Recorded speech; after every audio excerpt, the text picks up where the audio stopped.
শ্রাবন্তী মিস্ত্রির কলমে আজকের গল্প টান। রাখিরাজ কষ্টে বুকটা যেন ফেটে যাচ্ছে, চোখ থেকে জল ঝরছে অনবরত। আজ সে চিরকালের জন্য সংসার ছেড়ে চলে যাচ্ছে। হাতে ভাই আবির আর কোলে ঘুমন্ত মেয়ে সুনিতা। দুটো ছোট্ট বাচ্চাকে নিয়ে রাখি কোথায় যাবে ও জানে না, কিন্তু এই সংসারে থাকা আর ওর পক্ষে সম্ভব নয়। আবিরটা এখনো ফুপিয়ে ফুপিয়ে কাঁদছে, খালি গায়ে পিঠে কালশিটে দাগগুলো স্পষ্ট। রাখি সেই ছোট্ট থেকে কখনো জীবনে একটু সুখের মুখ দেখেনি। সতীশের সাথে বিয়ে হওয়ার পর ভেবেছিল একটু সুখে সংসার করবে, কিন্তু তার হয়ে ওঠেনি। সেই কোন ছোটবেলায় রাখি মা হারা হয়েছে, তখনও জ্ঞান হয়নি ভালো করে। জ্ঞান হওয়ার পর ঠাকুমা আর আশেপাশের লোকের কাছে শুনেছিল ওর মা নাকি অন্য কোনো পুরুষের হাত ধরে সংসার ছেড়ে আর ওকে ছেড়ে চলে গেছে নতুন সুখের সংসার করার জন্য। ছোটবেলা থেকেই অনাদর আর অবহেলা জুটেছে রাখির কপালে। তাও রাখি হাসি মুখে থেকেছে সব সময়। একটু বড় হতেই ঠাকুমার হাতে কাজ আর সবজির দোকানে সবজি বেচে দিন কেটেছে তার। লেখাপড়া করা রাখির কাছে স্বপ্ন ছিল। ওর বয়সী ছেলে মেয়েরা যখন স্কুলে যেত ও তখন চেঁচিয়ে চেঁচিয়ে খদ্দের ডাকত। রাখির বাবা ওর মায়ের প্রতি এতটাই বিরক্ত ছিল যে ওর মায়ের রাগটা রাখির ওপরই পড়ত। তাই কথায় কথায় চলতো মারধর আর গালমন্দ। রাখির তখন বয়স 12 কি 13। রাখির বাবা ঘনশ্যাম আবার বিয়ে করে বউ আনলো ঘরে, সাথে একটা রাখির বয়সী মেয়েও আছে। পরে জানা গেল সে নতুন বউয়ের আগের পক্ষের মেয়ে। নতুন সংসার শুরু হলো। রাখির জায়গা ঘরের মেঝে থেকে হলো রান্নাঘরের মেঝেতে। রাখির কাজের পরিমাণ আর মারধরের পরিমাণও অনেক বাড়ল। দিন রাত নতুন মায়ের ফাইফরমাস। নতুন মায়ের মেয়ে সুনন্দার আদেশ গুনেও রাখিকে গালমন্দ শুনতে হতো। রাখি পারত না নিজের দুঃখ যন্ত্রণা কারো কাছে প্রকাশ করতে। অসহায় মনে হতো নিজেকে। সুনন্দার কাছে ছিল অনেক সিনেমার ছবিওয়ালা বই। একদিন সে বই দেখতে গিয়ে কপালে জুটেছিল বেদম প্রহার। সুনন্দা তার মায়ের কাছে নালিশ করেছিল যে রাখি তার সব বই ছিঁড়ে দিয়েছে। কাঁদতে কাঁদতে একসময় চোখের জল চোখেই শুকিয়ে যেত রাখির। রাখির খুব অভিমান হতো ওর মায়ের ওপর।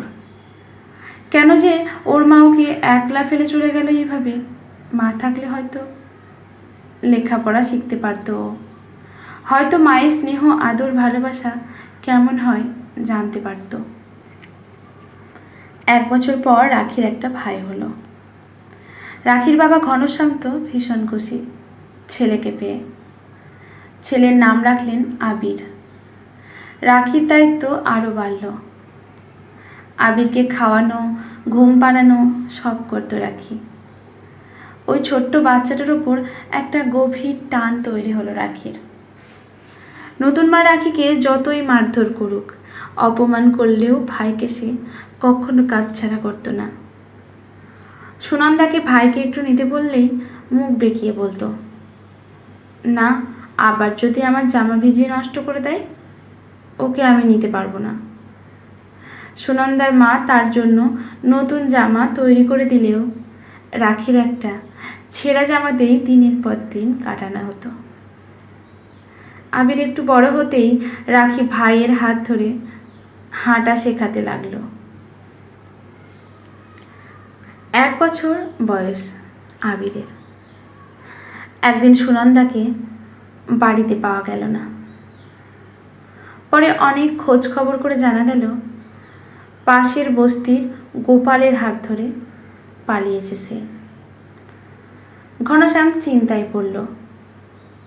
তাই তাড়াহুড়ো করেই রাখির বিয়ে ঠিক করলো নিজের বন্ধুর ছেলে সতীশের সাথে। সতীশ কারখানায় কাজ করে ভালো টাকায় আয় করে। তাই আর ভাবতে গেল না ঘনশ্যাম। 14 বছর বয়সেই বিয়ে দিল রাখির সাথে সতীশের। বিয়ের পর ওই বয়সেই রাখি মানিয়ে নিল সতীশের সংসারে। কয়েকটা মাস যেন স্বপ্নের মতো কেটে গেল। তারপর রাখি পেল তার মায়ের মৃত্যু সংবাদ। সতীশ বলল, ভালোই হয়েছে, যা মুখরা ওই মেয়ে ছেলে, মনে কোনো দয়া মায়া নেই। আমি ঘরের জামাই, আমাকেও কথায় কথায় অপমান করত। কিন্তু রাখি অস্থির হয়ে পড়ল ভাই আবিরের কথা ভেবে। বাড়িতে গিয়ে আবিরকে কোলে তুলে নিল সে। বাড়ি ফিরেও ওর চিন্তার শেষ নেই। প্রায়ই সতীশকে বলে, আবিরটা যেরকম দুষ্টু, বাবা দোকান সামলে ওকে কিভাবে সামলাচ্ছে। প্রায় কোনো ভালো খাবার রান্না হলে রাখি ছুটতে যেত ওর ভাইয়ের কাছে। সতীশ রাগ করে বলতো, তোর মায়ের পেটের ভাই তো নয়, তাও এত টান কিসের আমি বুঝি না। বিয়ের 1 বছর পর মা হতে চলেছে রাখি। আবারও ওর কাছে এলো এক দুঃসংবাদ। ওর বাবা ঘনশ্যাম মারা গেছে এক পথ দুর্ঘটনায়। আর কোনো বাধা মানল না রাখি। বাপ মাহারা আবিরকে নিজের কাছে নিয়ে চলে এলো। আসলে রাখি খুব ভালো করে জানে মা না থাকার যন্ত্রণাটা কি। আর তারপরেই থেকে ছোট্ট আবিরের খাওয়া থাকা নিয়ে সংসারে শুরু হলো চরম অশান্তি। কিন্তু ওই কচি মুখটার দিকে তাকিয়ে নীরবে সব সহে নিল রাখি। তারপর একদিন রাখির কোল জুড়ে এলো রাখির ছোট্ট মেয়ে সুনিতা। রাখি আবিরকে ভর্তি করে দিল একটা স্কুলে। এ নিয়ে আরও অশান্তি।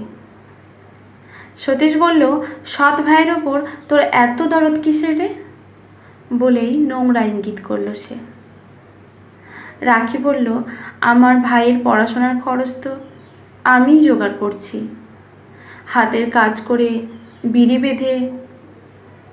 চেঁচিয়ে উঠল সতীশ, তাহলে খাওয়ার খরচটা জোগাড় কর, নিজের আর তো ওই সৎ ভাইয়ের। একে তো একটা মেয়ে জন্ম দিলি, গরিবের ঘরে আবার ভাইকে সোহাগ করে স্কুলে পাঠানো হচ্ছে। আমার বাড়িতে এসব চলবে না।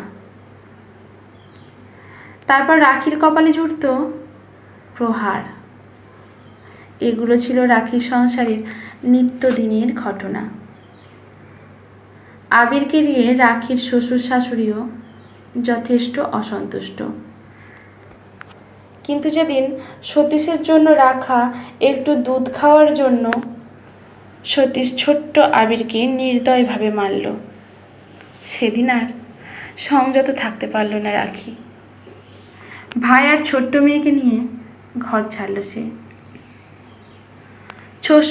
ছোট্ট শিশুটাকে ছেড়ে কথা বলেনি যে সতীশ। সেদিন সারাটা রাত কাঁদতে কাঁদতে স্টেশনেই কাটিয়ে দেয় রাখি। 5টা বছর কেটে গেছে। আবির, সুনিতা ওরা সবাই বড় হয়েছে। একটা ভাড়া বাড়িতে থাকে এখন রাখি দুজনকে নিয়ে। 1টা বছর ধরে লোকের বাড়ি কাজ করে টাকা জমিয়ে সে শুরু করেছে একটা ছোট্টখাট্টো সবজির ব্যবসা। পাশের প্রাইমারি স্কুলে পড়ে আবির আর সুনিতা। রোজ ভোরে বাচ্চাদের জন্য রান্না করে রেখে সবজি নিয়ে দূরের শহরে বেচতে যায় রাখি। কখনো ফিরতে দুপুর গড়িয়ে যায়, কখনো সন্ধে। স্কুল ছুটির দিনে রাখি দুজনকে নিয়ে যায় সাথে করে। রাখি সবজি বিক্রি করে আর ওরা পড়াশোনা করে। কখনো কখনো ফিরতে রাত হলে শহরের লোকে দেখে ফাঁকা ট্রেনের মেঝেতে ক্লান্ত সবজি ব্যাপারী রাখি পা ছড়িয়ে বসে আছে, আর পাশে 2 ছোট্ট শিশু মন দিয়ে পড়ে আর লিখে চলেছে। আজকের গল্পটি এখানেই সমাপ্ত।